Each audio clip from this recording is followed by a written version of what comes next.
यदि कांग्रेस को कोई चीज आपत्तिजनक लगी थी तो सदन के अंदर क्यों प्रतिक्रिया व्यक्त नहीं की? उसके बाद बैठ के सुनते रहे और 12 घंटे के बाद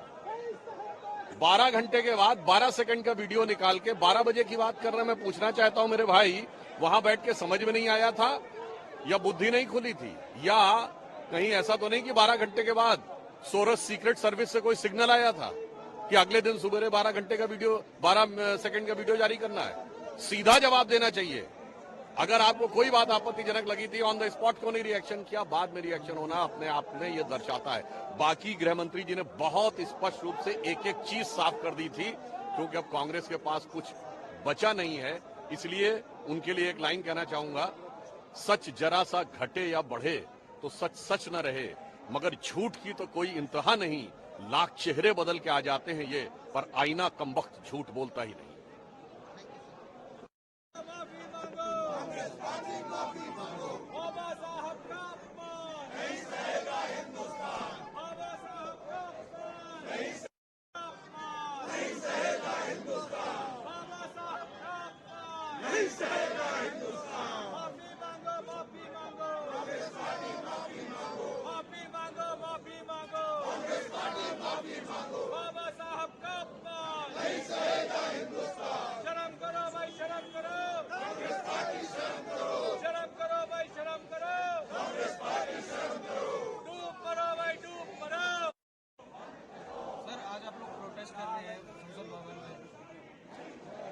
कांग्रेस लगातार समाज को भ्रमित करके जनता को भ्रमित करने की कोशिश करती है। 2024 में भी इन्होंने एक फेक इंफॉर्मेशन फैलाया। आज वो फिर से बाबा साहब भीमराव अंबेडकर का नाम लेकर के फेक इंफॉर्मेशन फैला रहे हैं। हम सच्चाई बताने आए हैं। बाबा साहब को जीते जी मंत्रिमंडल से निकाला किसने? कांग्रेस पार्टी ने, जवाहरलाल नेहरू ने। बाबा साहब को उनका हक नहीं लेने दिया, चुनाव तक हरवाया कांग्रेस पार्टी ने। अभी पिछली भी यूपीए की जो सरकार थी, बाबा साहब का जहां जन्म हुआ, बाबा साहब का जहां शिक्षा हुआ, दीक्षा हुआ, जहां उन्होंने अंतिम सांस ली, उनको स्मारक बनाने का प्रस्ताव कांग्रेस ने रोके रखा 40 साल तक। नरेंद्र मोदी जी ने बनवाया, भाजपा ने अंबेडकर जी को दिया सम्मान। आज किसको नहीं पता है? और वही कांग्रेस आज जब साजिश करने चल रही है तो हमें ये बताना जरूरी है कि बाबा साहब अंबेडकर को जीते जी भी और उनके नहीं रहने के बाद भी जो अपमान किया है, हम उसकी जानकारी गली गली घर घर जाकर के देंगे और कांग्रेस की इस नीयत का पर्दाफाश करेंगे। आज भाजपा के सभी सांसदगण संसद परिसर में भारत रत्न बाबा साहेब भीमराव अंबेडकर के प्रति कांग्रेस ने हमेशा ही जो अपमान किया है उसका विरोध में आज यहाँ प्रदर्शन हो रहा है। बाबा साहेब भीमराव अंबेडकर को चुनाव में हराया गया।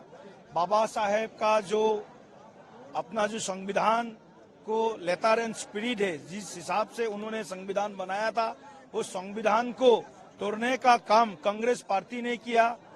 नेहरू जी ने अपने मीडिया के ऊपर भी सेंसरशिप लगाया था, इंदिरा जी ने इमरजेंसी लगाया था, सभी पर। राहुल गांधी विदेश में जा करके भारत के विरुद्ध में बात कहते हैं। कुछ हर प्रकार से कांग्रेस पार्टी ने भारत के संविधान के प्रति कभी भी सम्मान नहीं दिखाया है। हमेशा संविधान को तोड़ने का काम कांग्रेस पार्टी ने किया है। इसीलिए आज हम देश भर में आज प्रदर्शन कर रहा है। कांग्रेस पार्टी देश के 140 करोड़ जनता के सामने माफी मांगे। दलितों के, पीड़ितों के, वंचितों के जो हकदार है, बाबा साहब का जो अपमान कांग्रेस का द्वारा किया जाता है या कर रहे हैं, उसके जो कांग्रेस के जो बाबा साहेब के प्रति घृणा का भाव है, उसके विरुद्ध में आज हम सब लोगों ने यहाँ प्रदर्शन किया है। उल्टा कांग्रेस पार्टी ने माननीय गृह मंत्री जी का जो राज्यसभा में बयान था, उसको तोड़ मरोड़ करके, उसको काट करके, जो भी उन्होंने एक फॉल्स नैरेटिव उन्होंने बनाने का कोशिश किया है, इसके बारे में देश के जनता को जागरूक करना हमारा काम बनता है। इसीलिए आज पूरे भाजपा के सांसदगण संसद परिसर में कांग्रेस पार्टी का जो दोहरा चरित्र है, डबल स्टैंडर्ड है बाबा साहेब के प्रति, उसको ना उजागर करने के लिए हम यहाँ पर ये आंदोलन कर रहे हैं। आप लोग प्रोटेस्ट कर रहे हैं? देखिए, कांग्रेस पार्टी ने हमेशा बाबा साहब अम्बेडकर का अपमान किया, उनको चुनाव में हराने का काम किया। भारत रत्न कांग्रेस पार्टी ने कभी नहीं दिया और उनको जन्मभूमि और कर्मभूमि के लिए जमीन भी देने का काम नहीं किया। प्रधानमंत्री मोदी जी के नेतृत्व में पंचतीर्थ का सौंदर्यीकरण हुआ और बाबा साहब के सम्मान में संविधान पे चर्चा होती है। संविधान सम्मान का हम लोग कार्यक्रम भी पूरे देश भर में करते हैं और अभी संसद में भी पूरी चर्चा हुई है। कांग्रेस पार्टी झूठ की फैक्ट्री है और उस झूठ के फैक्ट्री के सरदार कोई है तो राहुल गांधी की।